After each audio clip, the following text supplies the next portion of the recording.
ഇസ്രയേലിന് നേർക്ക് ലെബനോനിൽ നിന്ന് മിസൈൽ ആക്രമണം. ഗസയിൽ ഇസ്രയേൽ നടത്തുന്ന അതിക്രമങ്ങൾക്കിടയിലാണ് ഇസ്രയേലിലേക്ക് മിസൈൽ ആക്രമണമുണ്ടായത്.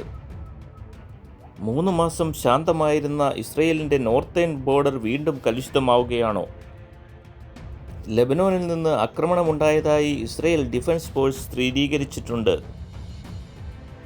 ഡിസംബറിന് ശേഷം ആദ്യമായാണ് ഇസ്രയേലിന് നേർക്ക് ഒരാക്രമണമുണ്ടാവുന്നത്.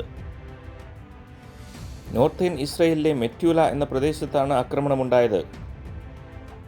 3 പ്രൊജക്ടൈലുകൾ ഇസ്രയേൽ ലക്ഷ്യമാക്കി എത്തിയെന്നും തങ്ങൾ അത് തകർത്തുവെന്നും ഇസ്രയേൽ അവകാശപ്പെട്ടു. കാഷ്വാലിറ്റീസ് ഒന്നും തന്നെ റിപ്പോർട്ട് ചെയ്തിട്ടില്ല.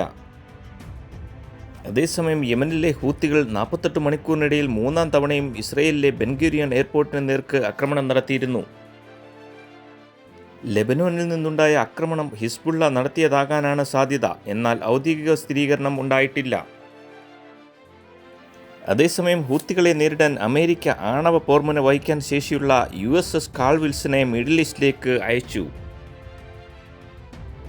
അമേരിക്കൻ യുദ്ധക്കപ്പലുകൾ ഇറാൻ്റെ അതിർത്തി പ്രദേശങ്ങളിൽ നിലയുറപ്പിച്ചിട്ടുള്ളതായി റിപ്പോർട്ടുകളുണ്ട്.